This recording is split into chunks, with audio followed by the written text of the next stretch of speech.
This week we have a Victorian Christmas ghost story set in Cornwall, full of wit and humour, that turns out not like you'd have imagined. So lurking within the scenic fields and hedges of Cornwall, tales of curious vicars and ghostly legends bring a festive twist to the Christmas season. Lucy Farmer's The Vicar's Ghost invites you on a whimsical journey through a Victorian caper where nothing is as it seems, and surprises abound. Join Lucy, Charley and Aunt Martha as they uncover a truth as hidden as a silver sixpence in a Christmas pudding, with hints that Victorian times might have been more progressive than we usually believe. I am Tony Walker of the Classic Ghost Stories podcast, and this is The Vicar's Ghost by Lucy Farmer.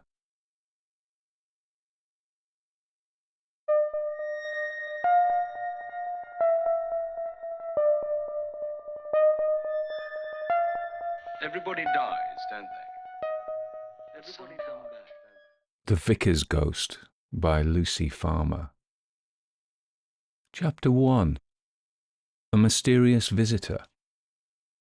It was a half promise to my aunt, Mrs. Jacker of Porthmuree, that I wouldn't relate the incidents of the scare we had at the vicarage until the trouble had blown over. But as the whole business is now settled and done with, I feel released from my engagement, and may explain the awful mystery. Folks down Porthmuree way tried to laugh us out of countenance, but Aunt Martha, whose married name is Jacker, a terribly suggestive name of donkeys, and how they never had any children is easy to account for. Aunt Jacker told me the whole story, and it came true almost to my face.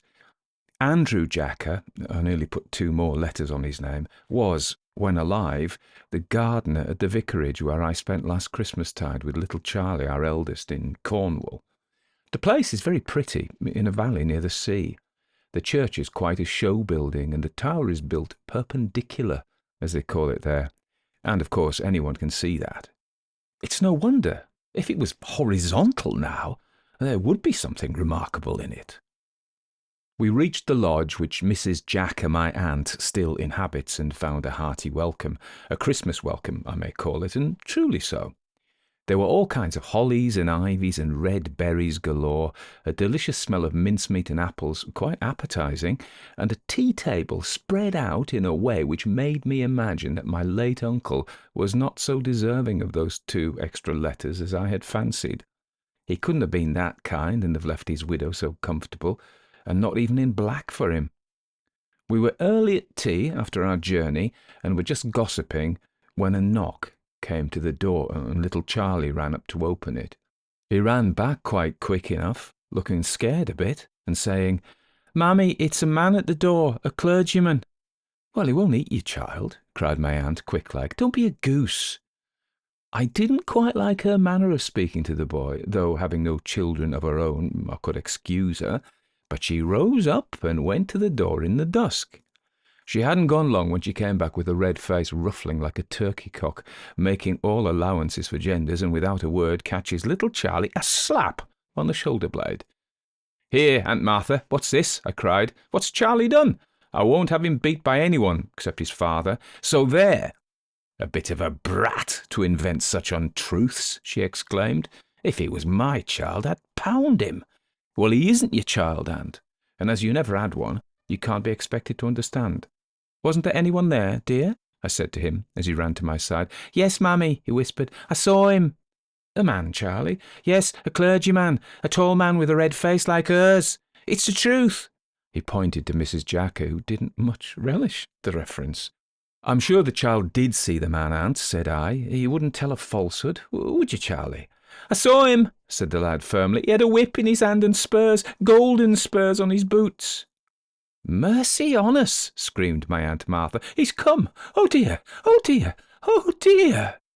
She began to rock herself backwards and forwards like a seesaw, her apron thrown over her head, and groaning all the time as if in pain. A hee-haw kind of complaint, which came from her husband's side, perhaps, most likely.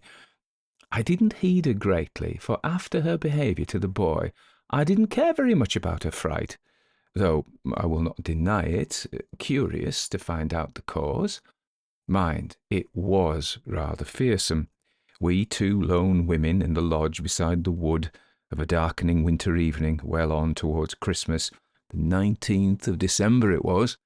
No one nearer than the vicarage up the long avenue, and a ghostly, creepy feeling in the rustling trees. Ugh! It was creepy. After a while, as the fire burned up more cheerful, and I'd made little Charley shut the door, Aunt Martha took her apron off her head and looked around. "Come here," she said, looking at Charley. He wouldn't stir. She called him again. "I won't hurt you, you little silly," continued my aunt. "Come here, I want you." "Go, Charley, Auntie won't hit you again, I'll be bound," says I, firm-like. She looked at me steadily, as if scenting the battle afar off, but there was no fight. "I didn't mean to hurt you, child," said she, patting Charley's cheek in quite a motherly way. "Here's a sixpence for a Christmas box in advance. It wasn't your fault, child. I'm sorry I touched you. Kiss Auntie, Charley, she's made you a nice present. There's a boy. Well, Aunt, what's happened?" said I. "Don't ask me, Lucy, I can't tell you. It's too dreadful anyway," she whispered. Of course, I knew quite well that this was only put off. A little pressing only was wanted, but I wasn't going to press her, so changed the subject to something else. To my great surprise, she went on quietly along the new track, and never breathed a syllable about the queer visitor as long as Charley sat up. It was a clear, cold, moonlit night. As I took Charley up in the little bed in my room, I could see the moon shining, and when I put the candle out, the room was quite light. Charley promised to go to sleep, and so I left him, just closing the door so that we might hear him if he called out. I found Aunt Martha in the sitting room, knitting. As I come in, she put her needles down in her lap and looked at me steadily over her tortoise-shell spectacles. "Well, Lucy?" "Well, Aunt, what's the matter?" "Isn't it terrible? Aren't you afraid?" "Afraid of what, Aunt?" I cried in surprise. "What's terrible?" "Why, that man." "Why, who is he? Does he live here?" "Live here? Lucy, listen, I am counted a sensible woman. Isn't that so?" I said I had heard as much from her before. "What then?" "Lucy, farmer, mark my words, ponder and digest them. That was no living man your Charley saw, and who we couldn't see. It was a spirit." I flopped down into a chair all of a heap as Aunt took up her needles, and, after a look round the room, began working again, with her face turned to the door and glancing up now and then as if she expected something or somebody. "A spirit? A ghost? You don't mean it. Say you're only playing Christmas on me, Aunt Martha," I said at last.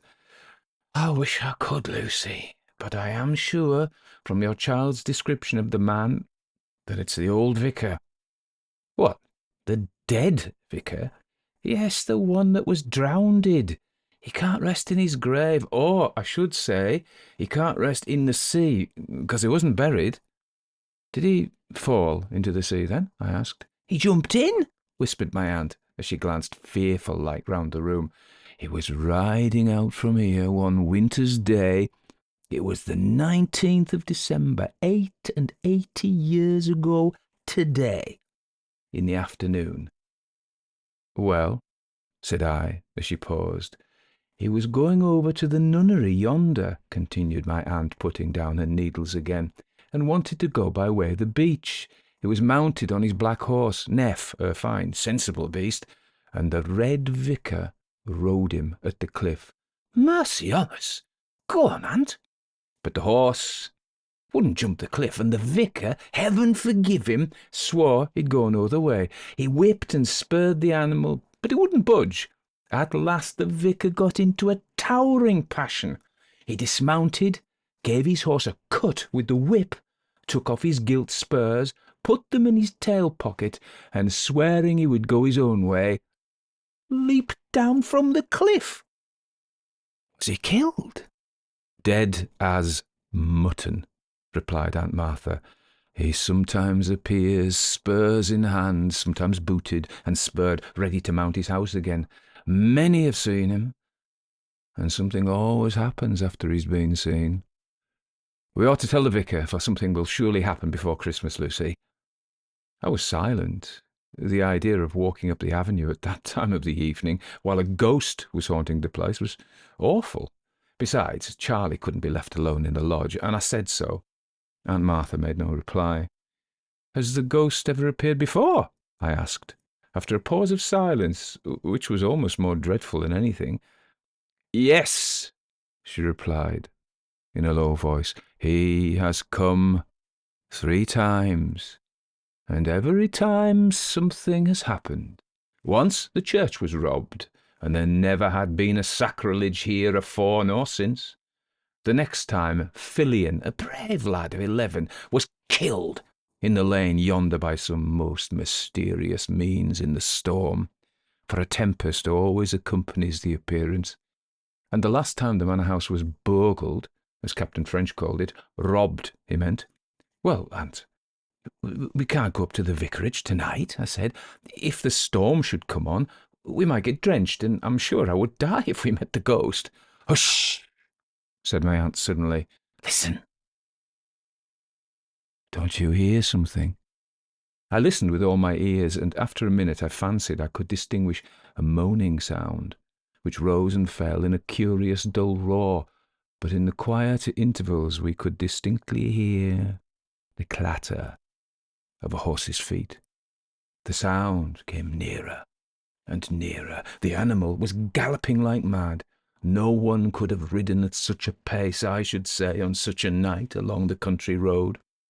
My aunt made a dart at me and caught me by the arm. "Lucy, we're dead, to a certainty. This is Neff, the galloping horse, the Red Vicar's horse. Listen." We stood up, close together, trembling like aspens. The noise came nearer and nearer, and passed in a few seconds. It died away in the distance. I went to the casement and threw it open. The murmuring sound was quite audible. "It's the sea," whispered my aunt. "The storm is brewing. Shut the window, Lucy, I bid you." I shut it and sat down. Then, after a spell of thinking, I said, "Aunt Martha, I don't believe that horses have ghosts, and even so they wouldn't make that clatter. Perhaps we've been mistaken after all." "Rubbish," she replied. "I must say, Lucy, I'm surprised. I thought you had more sense." With this remark, the clock was striking 9, being a full half-hour slow. My aunt took up a candlestick from the little sideboard and walked away without even bidding me good night. Cornish manners, perhaps, I muttered to myself, but Cornish or not, no one shall make me believe in the phantoms of dead horses rushing about country roads before 12 o'clock at night, anyway. But we hadn't done with the ghosts yet. Chapter 2. The Man on Horseback. In the morning, the wind was blowing like mad. The trees were all bending in a direction away from the sea, and the roar of the wind in the branches, added to the loud murmur of the waves on the beach, made up a most alarming noise to one not accustomed to ghostly storms. There wasn't much rain, not heavy rain, but it made up in thickness and drifted in like smoke and steam, wetting everything in a second, and tasted of salt. But notwithstanding the weather, Aunt and I determined to go up to the vicarage and warn the vicar about the ghost of his forerunner. "There's something going to happen," my aunt kept saying, until at last I began to wish that something would happen to her tongue for a while. We struggled through the avenue facing the seaway against the wind, and in about 10 minutes we came in sight of the house amongst the bare trees, which were bending and tossing and complaining about the way in which the wind was treating them. We went boldly up to the side door, round the laurel and hydrangea bushes, and inquired for the vicar. The young girl who came to the door told us we couldn't see him, he was very busy packing and would be off up to London in the afternoon. "Going to London!" exclaimed my aunt. "Never! Why, who's to christen Mary Hadwin's child the day after tomorrow, and all arranged special?" "I'm sure I don't know," replied the girl. "He told me this morning he wasn't to be disturbed when I knocked at his door. Mrs. Mumbles has a holiday, and George, the groom, is off after the mare. Master goes at 4 o'clock. A nice time to go riding about on Cornish roads, I thought. "Which way is he going up to London?" I asked. But bless ye, the girl didn't know. Why, if it had been me, I would have found out all about it in no time. She hadn't been long at the vicarage, I supposed. She was pert enough, anyway, but prettier than any widower should have in his house, in my opinion. Rubbish, said my aunt afterwards. And him an old man of over 60, and a real old gentleman too. Rubbish, Lucy. Rubbish or not, I didn't like that girl, and said so. But as we couldn't see the vicar and weren't likely to, he being engaged in packing up, we had to go home again, driven up the avenue by the wind, and continually having to turn round and face it because of its interference with our skirts, a regular bother on a windy day, and lucky we were in private. What did that pert young woman say about the groom and the mare, aunt? Says I, as we turned away home. George has gone after it somewhere. I wonder where. What'll the vicar do without it? He has only the one animal. Aunt, said I, stopping and turning round to the wind, listen to me. Don't you remember that we heard a runaway animal last night pounding down the road in a terrible way? Perhaps the vicar's mare was frightened and ran away when the ghost of the other horse came into the stable. My aunt shook her head and then settled the bonnet and hair, being flustered. Lucy, my dear, mark my words, there's a great danger hanging over this place. A magpie darted out of our copse this morning, and the chimney smoked, which is sure signs. Mercy on us! Listen to the wind. There'll be wrecks tonight, and a spring tide too. Come home. We struggled on and didn't dare to put our noses outside the cottage all day. You never saw anything like that storm. The wind tore up the trees and smashed branches. Birds were dashed to pieces on the perpendicular tower of the church. Aye, jackdaws were killed in the very roof, found dead in the gutters on the next Sunday. The swish of the rain and the clouds of spray which were swept over the cliff, you'll hardly believe. Great masses of white stuff came up that hill, like birds, people told me. And next day, when we were all on the run because of the vicar, I myself saw lumps of foam lying in the fields. Little Charley was afraid of the roaring in the chimney, and we were glad enough, I can tell you, when one of the keepers came in about 6 o'clock to see how we were. He trembled a bit when we told him about the ghost. We'll keep a lookout tonight, he said, as he went away up to the village, buffeted by the wind and regularly blown round the corner. Why will they keep a lookout, aunt? I asked. Because of the vicar's ghost, she replied. It's sure to appear in the church tonight. At least it's said to come there and walk. A dim light, like a corpse candle, is to be seen by those who have the courage to go out. You'll hear the people presently. I've never seen a ghost, I began.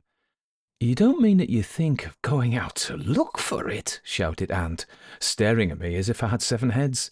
Well, if others go, why shouldn't I? Nothing from the next world can harm us, I said. Can't it?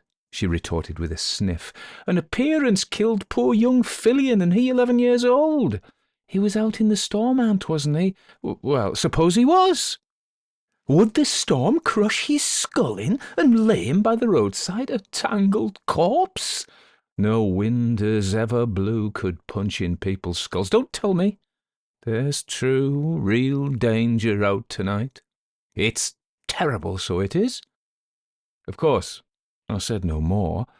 The storm seemed abating, and about 10 o'clock we were both thinking of going to bed when a quiet knocking was heard at the door. We sat still as mice and looked at each other. My aunt's face was the colour of tallow, and I dare say mine wasn't much better. I couldn't stir an inch to save my life. The ghost had come again. It's there, gasped my aunt. Mercy on us. Pray, Lucy. If you'll credit me, I couldn't.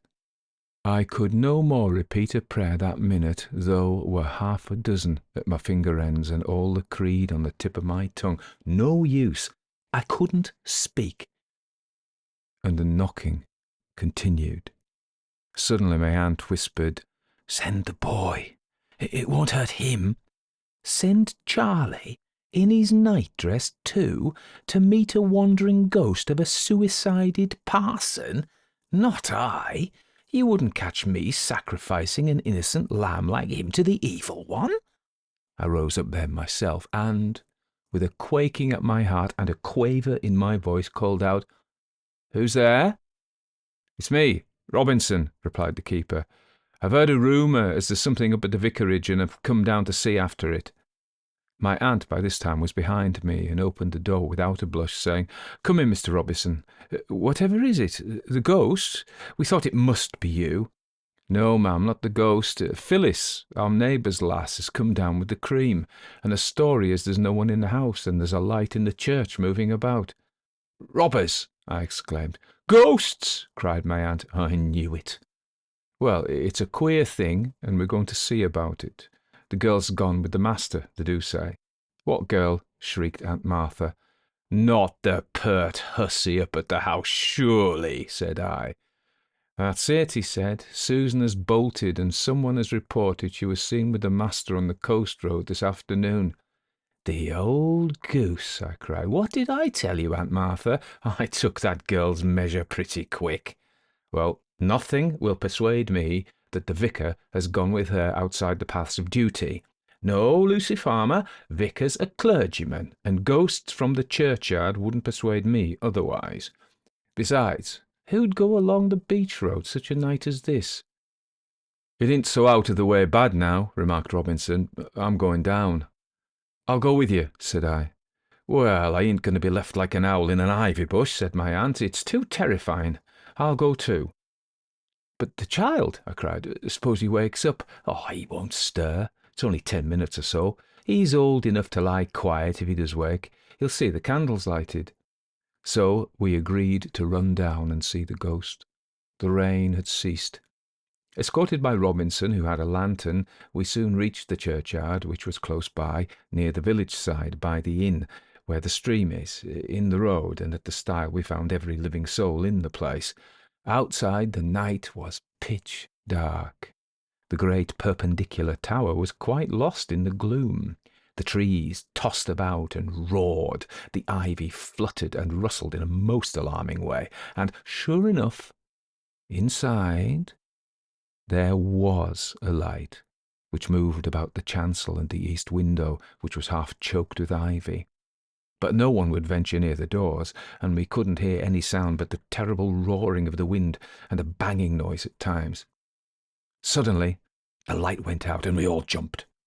Then, in the darkness, and in the middle of the roaring of the storm wind, which seemed increasing, the sound of a horse's hoofs were heard clattering down the hill.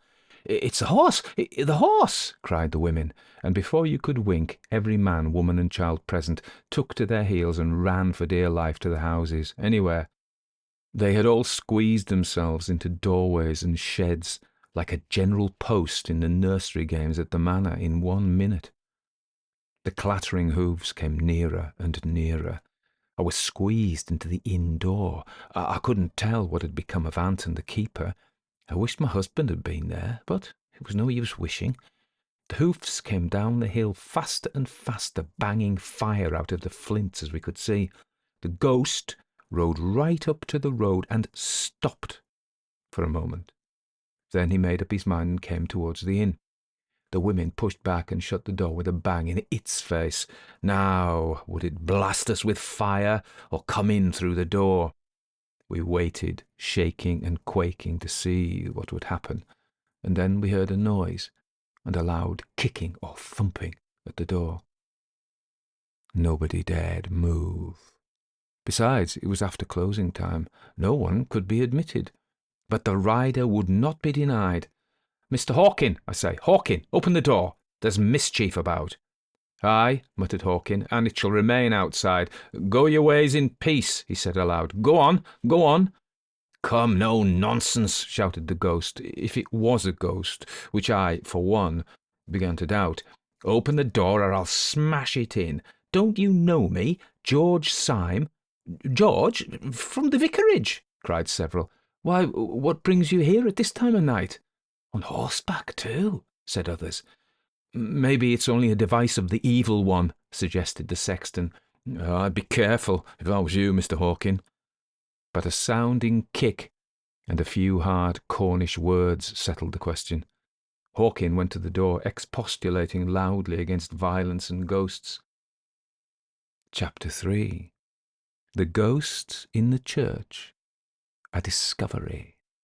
"Ghosts be hanged!" exclaimed George as he strode into the passage, having slipped the bridle over a hasp in the wall. "What's all this mean?" "What's what mean?" asked Hawkin, who, with us all, was recovering his composure. The other people who had run away were gradually coming out, like rabbits from their burrow after a shot has alarmed them. "By all this about Master and Susan. The house is locked up, Master's away, and everyone's not at home. What's up?" "It's the vicar's ghost, George. It's in the church." "Nonsense!" exclaimed the groom. "We've seen it!" cried his audience. "Seen your grandmother," retorted the groom, who was perhaps nearer the truth than he knew or suspected. "Where's Master?" "Gone to London." "Who says so?" asked the man, turning on the speaker. "It's not true. He wouldn't go like that." "Young man," I said, pushing my way nearer, "I can tell you it is true. Mrs. Jacker, my aunt, and me went up to see your master this day, and that minx named Susan said he was packing up. Now, you see why. She and he have gone off." "Why, she was as good as promised to me," cried poor George. "Some of you guesses that." "Aye, George, we do," muttered some sympathetic voices. "We almost knows it." "Well, there, is it natural that she'd go and run away with my master, as honourable a gentleman as ever stepped? No, there's something behind all this. It's the vicar's ghost, George. He came last night, and let Comet loose, I suppose. Rubbish. But why she bolted or how, I couldn't make out, I must say." "She did bolt then, George. Aye, and opened the stable door into the bargain. I've been after her ever since daylight, and found her in Sadler's farmyard off by Ferrybridge yonder. I'd been on her tracks for hours. I wish Mr. Mulholland or Squire Driven was home. We could fix up something then." "What shall we do, Mr. Hawkin?" "Find out what's inside the vicarage, or in the church," some sensible man in the crowd said. "All very well, but we're incapable of it," said the groom. "Sides, keys is in the vicar's study," remarked the sexton. "Drat that ghost, he should be laid by now. Listen to the wind. Someone's busy tonight." "Shh, man. You can't tell who's listening." "Let's up to the vicarage and go in, if us can," said the sensible man again. "That's it," I cried. "Perhaps it's only a trick the vicar may be playing on you." "Playing, ghost." "And Susan gone off?" "Not likely. But come you up to the parsonage. I think we may get in by the study window. Mr. Atkins, don't call it burglary now." "No," replied the sensible voice. "I'll not arrest you, George. Come along." Then I discovered that the constable, the only one for miles around, was the most sensible of all. Certainly we did find out queer things that night, as everyone never suspected. Mr. Atkins, of such gifts, he being mostly silent. The landlord, who, as the saying goes, could talk the hind leg off a donkey, was looked on as far the cleverest man and the most gifted, but he didn't hide his candles under a pewter in any way I could see, and the very idea of candles made me think of Charley in the cottage asleep all alone. We'd better go up, I thought. Just then Aunt Martha came to me and said, "Why, here you are, Lucy. I'm going home." "Quite right, Aunt. It's dreadfully stormy," says I. "Will you find your way easy?" "Quite easy with the lantern," she said. "There's no ghost I don't believe in." "There is rheumatics. Don't be late, Lucy, now. But bring me the news." I promised to do so, and she toddled off with another woman who lived top of the hill. Then, being easier in my mind, I went with the crowd to the parsonage, and the groom, accompanied by the policeman to see fair play, put himself inside the study window, by the light of lanterns which flashed about like big fireflies, throwing queer shadows on the walls, and making giants of small people, sprawling them out on the sides of the house like imps. The constable handed the groom a light into the study, and then the window was shut down. In a moment or two candles were lighted within, and then George came into the hall with a light to open the door to the constable. "Now, you can't all be coming in," said he. "The vicar wouldn't like his house trampled on. Maybe he's inside all the time, so stand back." The people didn't like this. They began to grumble. "Parson wouldn't mind," they said. "Well then, I won't have it," said the constable. We'll have a few. Mr. Hawkin here, and Mr. Robinson. Mrs. Hawkin and the lady yonder, who's a friend of the family from London, I understand. This was myself. We 6 will do all there is to be done and let you know. So keep quiet, or I'll have you charged at Truro. 6 is plenty, sir, we 4 said, feeling quite certain of our own share in the matter. Plenty, assented the groom. Now, we're 4 men and 2 women. Let us divide and take a lady with each party. Who'll go upstairs and who down? His eye happened to rest on mine, so I said, let's begin upstairs and you try the basement. Very well, he said. I, with Mr. Hawkin and the missus, will go below. Mr. Atkins with you, ma'am, and Mr. Richardson will begin at the top, and we'll meet in the drawing-room yonder, upstairs, when we've finished. Now, quiet, please, all of you. Any news? You'll hear quick enough. The people in the hall stood quiet, and as we ascended the staircase, we could hear the terrible howling of the wind, and fancied that we could distinguish the thunder of the waves beating on the rocky coast as the tide came in. It was a terrible night for the ghost. That's Mr. Penlyon's room, whispered the constable as we passed the door. Shall we try it, or go on? He asked, holding up his candlestick. Go on and work down, said Mr. Robinson. So we went on, and very soon examined the upper rooms. Susan's apartment was first visited. Very few things were visible in it. A dress hanging up behind the door, a trunk and some bandboxes, a pair of old boots, and some other articles thrown anyhow on the bed and on the floor. Didn't look like the trim, tidy, pert maid we'd seen that morning. She had evidently been hurried in her movements. She's bolted, I should say, remarked the constable. She's taken light things and left her box. What's in it, I wonder? Clothing such as became a waiting woman, a few books and some letters. But the clothes were new and clean. A pair of boots attracted my attention. They were rather large. Fine foot she had, I remarked as I took them up. Why, what's these? I stopped again and pulled from under her clean things a pair of trousers, checked pattern, which had evidently been worn a good deal. This is a queer start, said the constable. Let's turn out the jade's box at once.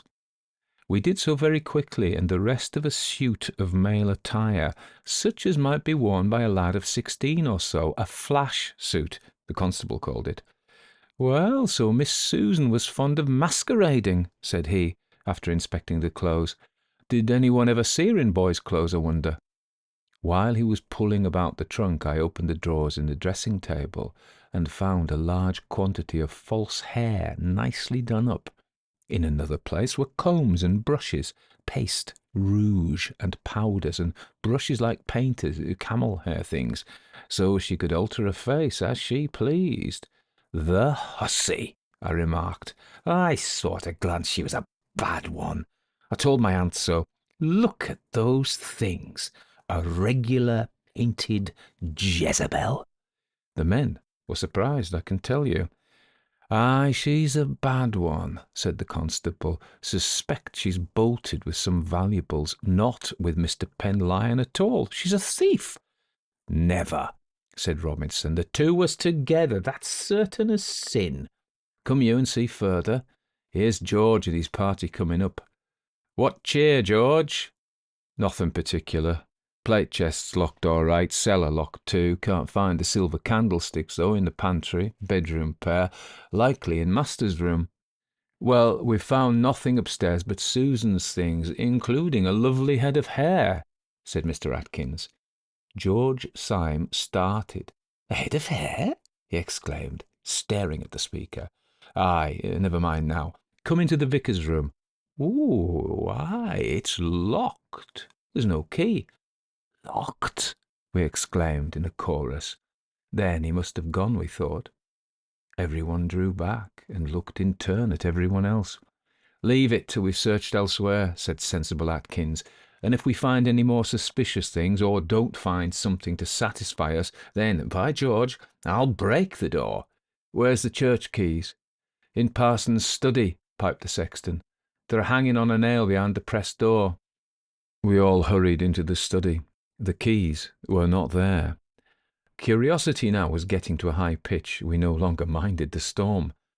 "Their keys is in the church door," squeaked a lad who just entered. "I felt him in the lock, I did." "You're a sensible idiot, Ben," cried the constable, putting on his hat. "Now, them lanterns. Come along."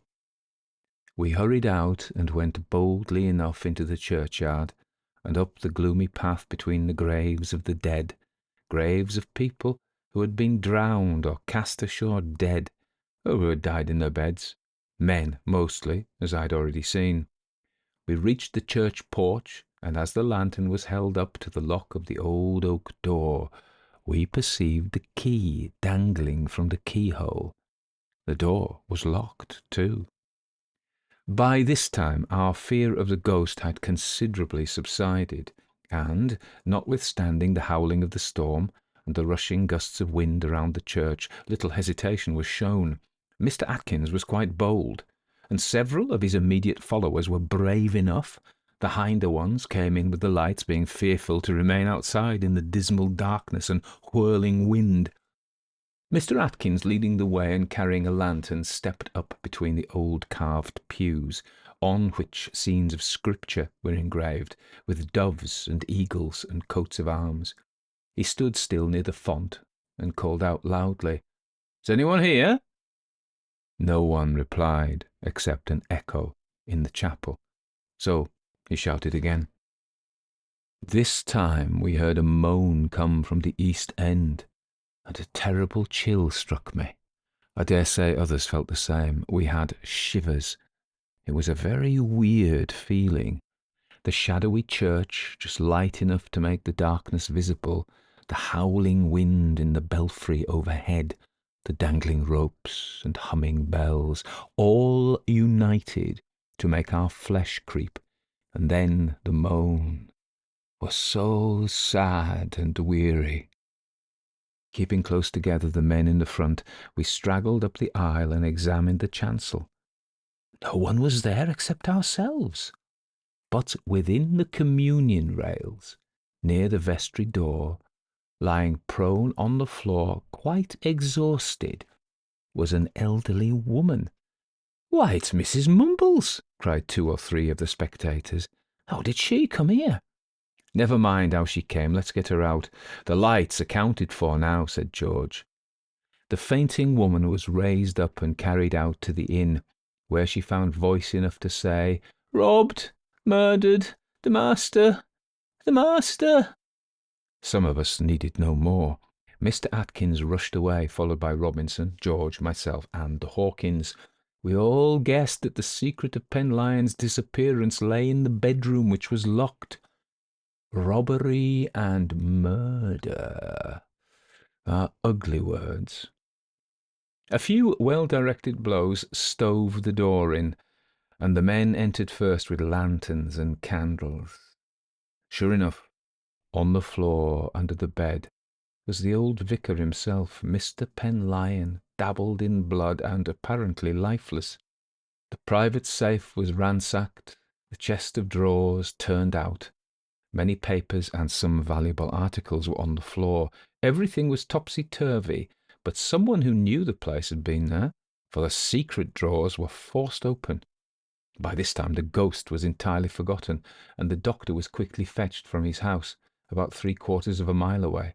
He came, and, having examined the poor vicar, concluded that he had had a severe blow on the head, but would come round.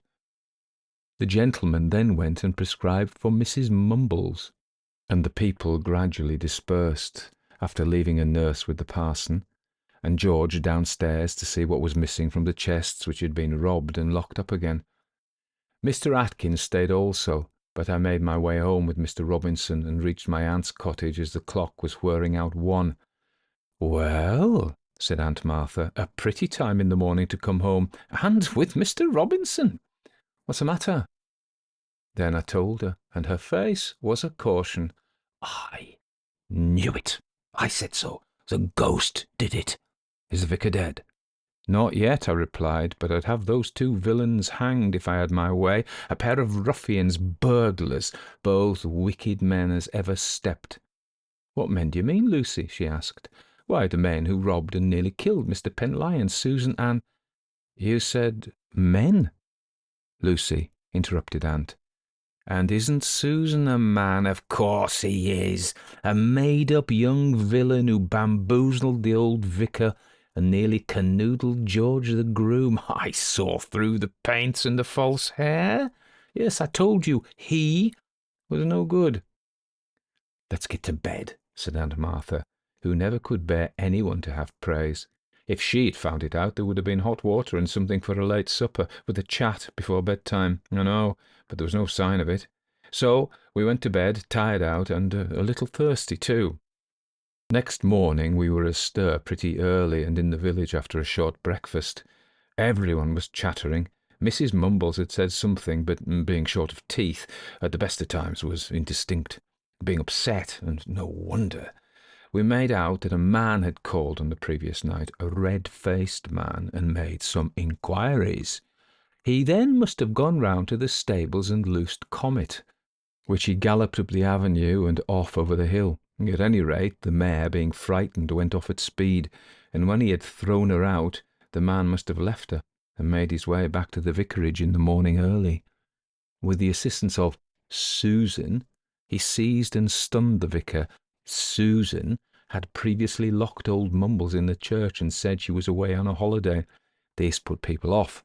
George was after the mare, Mumbles locked up, and the burglar, who we took for a ghost, packed up all he could find with his friend's assistance. Susan had taken service there as a maid in order to better carry out the robbery, which yielded a quantity of plunder in silver plate, money, and objects of value, all which Miss Susan knew very well where to find, for the vicar was wealthy. These particulars came out by degrees, and meantime, while we were discussing the ghost and the robbery, the previous appearances on the same day in former years and their consequences, the men on horseback and on foot were searching roads and paths, sending flying telegrams all over the district, even launching boats when the weather moderated. We females also tried to find the runaways, and some of us at low tide investigated the caverns on the shore, where in old times smugglers used to hide themselves and their plunder. And in one of these great recesses the burglar's plunder was found. Worse than that, the body of the pretty fair-skinned boy who had played parlour-maid and deceived even George Syme was discovered, dead. He looked asleep, but was cold and stiff. The traces of seaweed and bits of driftwood beside and around him showed how he had died. The high spring tide had overwhelmed him in his sleep and suffocated him. In the cave higher up was a bag, a heavy small sack containing most of the plunder. Of the older burglar we found no trace. Whether he had escaped or had been carried off by the sea, no one ever knew, and I don't think anyone cared. But many of us were sorry for the lad, a pretty dark-haired boy about 16, with handsome features. As we saw him first on the beach, with a dress skirt on over his other clothes, he looked like a pretty sleeping girl. Some women cried, and not a man said a word against him. The vicar would have buried him had he been well enough, after the first inquest inquiry, but some other gentleman did. Found drowned was the verdict, and the handsome boy was put underground in a nameless grave. It was very sad indeed, and I'd rather not say any more about it. Some people came to the conclusion that the vicar's ghost was all nonsense, but it isn't. The ghost appeared long before the robbers made it an excuse for robbing the vicarage. We think the burglaries were done by the same man who, made bold by impunity, tried a big stroke at last. What became of him? We can't tell. Why he left the cave? We can only guess. Perhaps he meant to return and was prevented by the high tide, or swept away by the waves while trying, or perhaps he fell down the rocks and was washed away. At any rate, we never heard of him again, and don't want to hear. Mr. Penlyon recovered, but could give little account of the incidents. Mrs. Mumbles told us how she found a piece of candle in the vestry and walked about the church hoping someone would release her. She called out and beat the door, but we were all too frightened to go near the ghost, as we thought her. We had not a very merry Christmas after all these tragic events, but Aunt and I, little Charley and his father, who came down, managed to enjoy ourselves. We left the village without hearing any more of the vicar's ghost on New Year's Eve, and I was not sorry to be home near Cardew Manor once again. You might be one of those people like me who doesn't like the stories to be interrupted with ads. And this podcast has ads on it. However, there is a solution. If you would like access to the stories without ads and a link to a library of all the stories I've ever done that you can download without ads, you can get that by becoming a patron.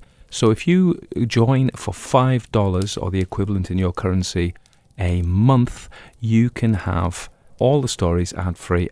So consider becoming a patron. Go to www.patreon.com/Barcud, B-A-R-C-U-D. So that was The Vicar's Ghost by Lucy Farmer. And even now there are people seething in Truro and Penzance over their eggnog, because I did it in a North Country accent rather than a West Country accent. But I doubt the West Countryness of that story, you know. When you look at Lucy Farmer, there's not much to be said about her. That's the only story we can find. I got it from the Valancourt Book of Christmas Ghost Stories, which has been a very useful resource when I've been looking for Christmas ghost stories. But as of Lucy Farmer, poof, no, she's a ghost.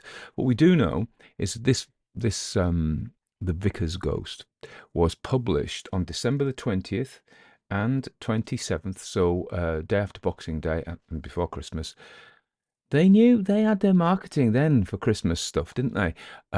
It was their Black Friday, really. You can't move away from Black Friday. Somebody was saying about Black Friday, you know, can you get discounts on food or rent or anything at all useful? No, but you can get the new electronic thing and some more electronic nonsense that you don't really want, but you can get that.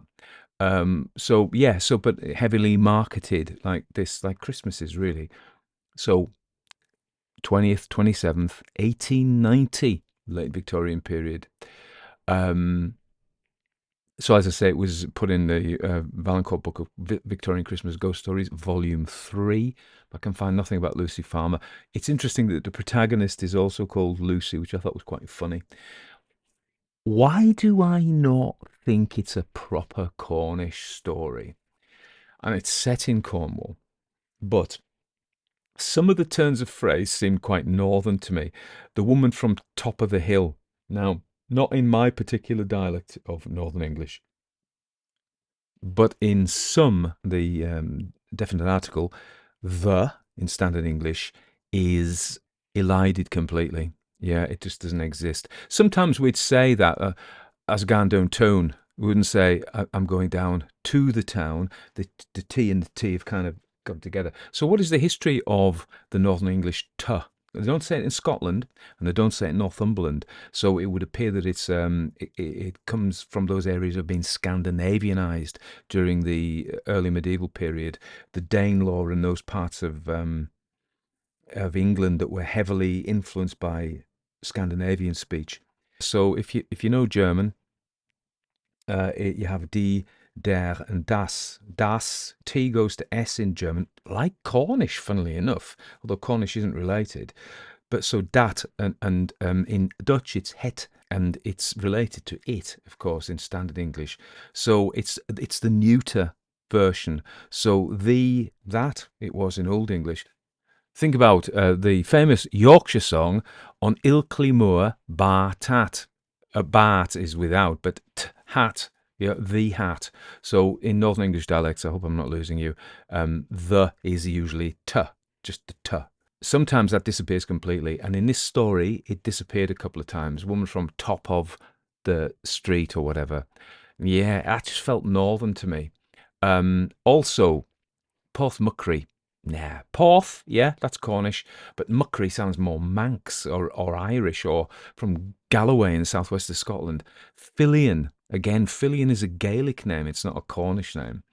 Also, she goes back to Cardew Manor. Now, Cardew is a Brythonic name, as in Cornish, meaning the black fort, probably a black fortified farm. But Cardew is actually up in the north of England. It's near Carlisle, where I am. So I don't think this. I think she was a northerner.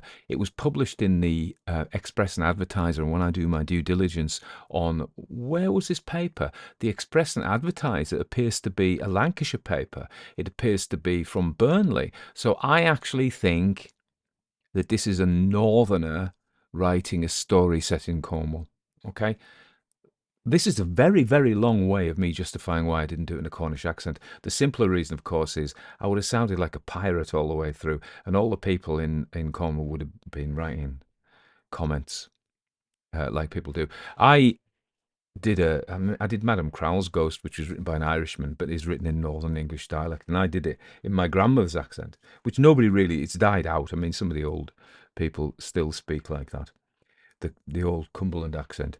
But some fella complained about that, and he said that nobody talked like that. He said that it was a mix of Middlesbrough, and which I can get, like, because I think we do talk like folk from Middlesbrough. And what else did he say? Middlesbrough and Cumbrian, which it was, and Sheffield. Well, I didn't get that at all, because I've a lot of time for a Sheffield accent, which I find most euphonious, but it's not like a Cumberland accent at all. Anyways, that's that. So that's how I did it. Yes, indeed. I'm on the run to Christmas now. We put our Christmas lights up outside, but not inside. I've got the Christmas decorations out, but I'm waiting for the permission from Sheila. Anyway, I suppose this is a long way of me saying there's not a ton of things to say about the story. I thought it was fun. I thought her characterization was great. I thought she absolutely acutely observed the manners of the provincial country folk. And that isn't an insult at all, because I'm very fond of the provincial country folk, possibly being one of them myself. And and the way they interact with each other and their attitudes, I thought was great. Aunt Martha, you could probably tell I really enjoyed doing it, and the way she talked about Aunt Martha when she chastised the little boy Charley, and it is just like not having any children herself, which was a backhanded dig, really. And there's some reason I think the inference there was that she was too ugly. That this is why she never had children. I think I may have missed that, or I may have been unkind in thinking that, but I think that's what Lucy Farmer was trying to say. And almost Dickensian characterizations, comic characterizations, really, of Mrs. Mumbles. And the handsome cabin boy. He felt like he should be a cabin boy, Susan. The handsome cabin boy, Susan. So as I was reading that, I thought, well, isn't that a turn up for the books? Was she, normally in our times, these things of men passing as women have become current and popular discourse, and certainly controversial. But was she foreshadowing our I don't think she was, to be fair. I think it was just a thing, I mean, men have always dressed up as women, and women have always dressed up as men. And, I don't have a problem with that. So there we are. Yeah. It is a case of what we call the explained supernatural. So I've said this before when talking about ghost stories.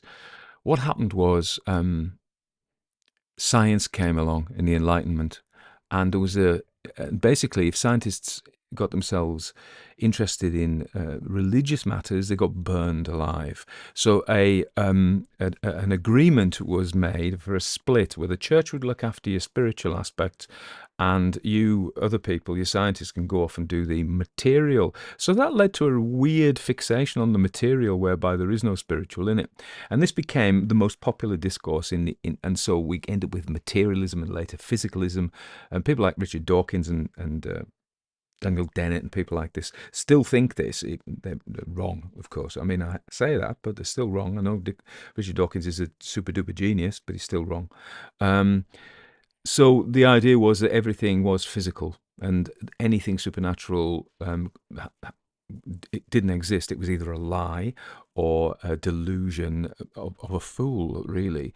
And so what happened was, so in the mid 18th century, late 18th century, and throughout the Victorian period, you have the kind of polite discourse, which is to say, eschew the supernatural, because if you believe in stuff like that, you're a credulous fool, and you won't be accepted in polite company. So, and of course, at the same time, there's that strand, but the other strand is that these stories are vulgar. In the sense of they deal with vulgarness of heightened emotions on the dark side. So I mean, this is comic, but the whole Gothic thing. This leads me to say something about the division between detective stories. Of course, I have the detective stories channel and ghost stories. But the Gothic story was full of fright. It was full of manipulating emotion, and it tended towards spectacle. And so, spectacle is where emotion is just deployed for the sake of emotion, like a jump scare. What does it mean? Does it have any larger part to play in the story or characterize it? No, it's dropped there just cause. It's like Dumbo the flying elephant. What is the point of Dumbo? Now, come on, somebody's going to write me a comment about pointing out how important Dumbo is, and I'm not saying he isn't. I loved the film when I went to see it when it came out when I was a very small boy. But you see what I'm saying about sensation. So, and it's like sort of 1980s gore horror. A lot of that is just spectacle. It's only intended to generate an emotion. I mean, this is done a lot. The news do it a lot as well, of course, because strong emotion sells. We are interested, we are drawn, we are magnetized by strong emotion, whether that be horror, whether that be, soppy love, and that can be vulgar as well, can't it? If it's too crass or too insipid. I don't mean crass and sugary sweet. We're like, ugh. Teenagers know that. They go, ugh, all the time. Whether they do anymore, I don't know. I certainly used to do that as a teenager, and still do. But so strong emotion and classically pornography, and so many stories are written just to titillate or push this emotion, and the Gothic was the origin of all of them, really. I think the Gothic is the origin of pornography. Well, I mean, there's always been pornography, but pornographic novels, if you like. I think it's the origin of horror novels. I think it's the origin of detective novels. We have to take a step forward. So often the Gothic was mysterious. There were mysteries that needed to be resolved, and they often were to do with legacies and wills and somebody not being who they thought they were. The dead father was actually a French aristocrat, whereas they were brought up as a pig herder's son, swineherd's son. That another point there is the word burglarize, which she doesn't use, because of course in British English you don't burglarize, you just burgle. And I'm going to tell you something that I hope doesn't offend you too much. On this side of the so-called pond, we have been known to smile wryly at the tendency of our American cousins to add syllables to perfectly normal words, and burglarize is a case in point. It's like taking a noun, a burglar, and adding that suffix "eyes" to it, where there's a perfectly good verb anyway to burgle, as Tolkien will let you know. Anyway, I hope you're not offended by that, but I thought I'd let you in on the secret. So I don't want you to be wrong-footed in any discussions, and you can deploy that now, and you can go, if you're speaking to some snooty Brit, and you're not a snooty Brit like myself, you can say, I know you think this, but, and then you can say, there's very good reason to do that. Another tendency of American English is, of course, to use acronyms rather than, and British English uses shortenings. So we would say telly for television, whereas the American tendency with TV is to put things. And American speech is winning in this, because I think even here we now use acronyms rather than our old faithful just shortening things. and making pet versions of the words. Anyway, I've wandered slightly from the story there. I was talking about detective stories and the Gothic. So the Gothic is full of mysteries that need to be resolved and uncovered.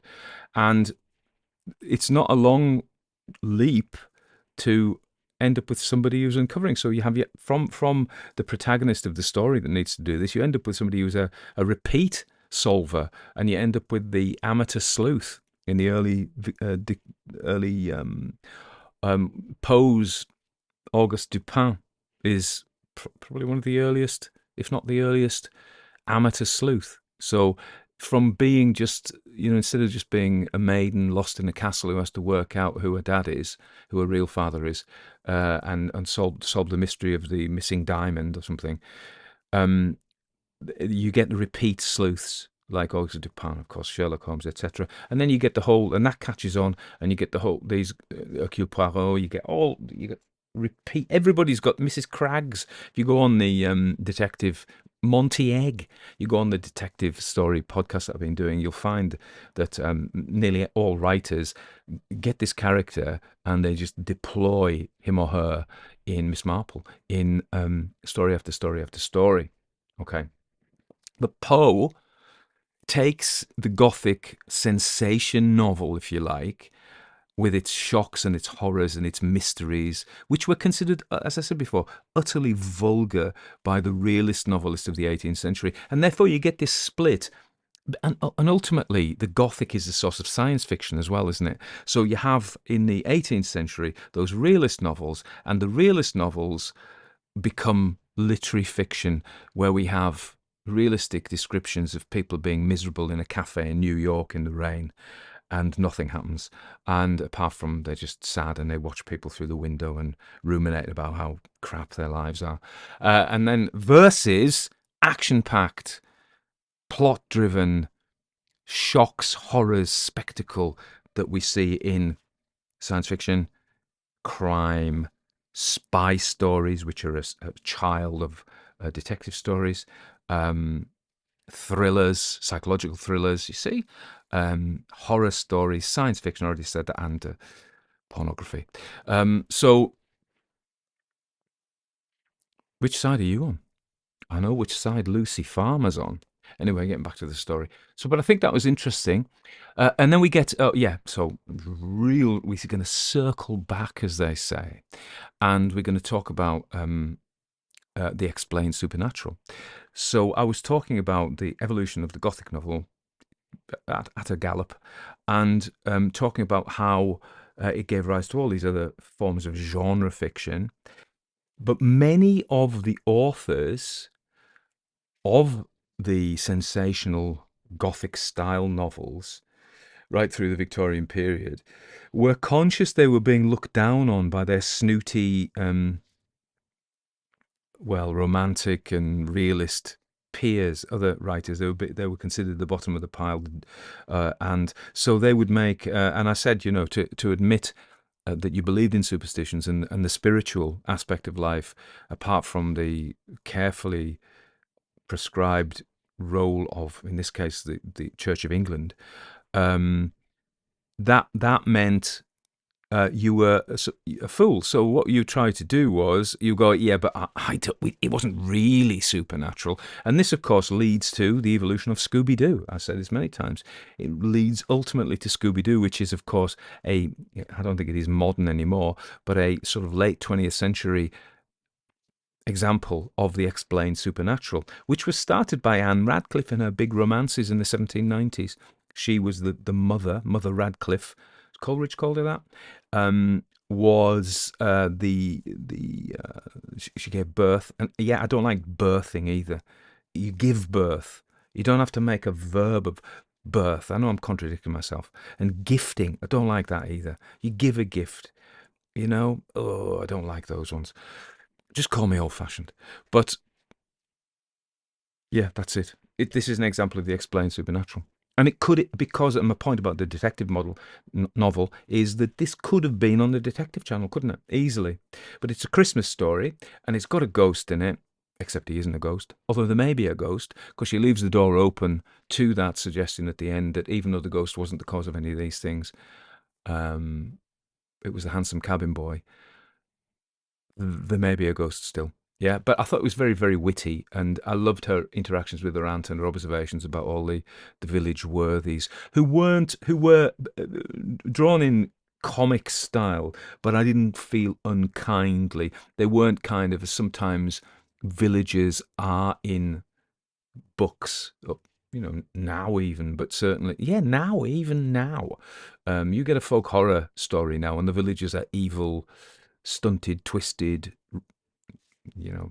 bigoted, um, emotionally and intellectually stunted, as I said, people. Even in modern novels, they are. And certainly, this has been a theme of the metropolitan literati to look down their snouts at ordinary country folk like myself. Although I live in a city now, so I don't know how that. But I've lived in the country a lot. Big show of hands fan actually as well. So there we are. That's probably all I want to say. Everything I tell you, especially if I say it 3 times, which is why I repeat myself, is true or not. Anyway, Christmas is coming. I'll probably end up doing at least one more before Christmas, maybe 2. But stay tuned. Oh, yeah. And, if you like what we do here, I say we, I am the queen. There we are. So, if you like what I do here, without the royal plural, please share. Tell your mates. Anyway, goodbye for now.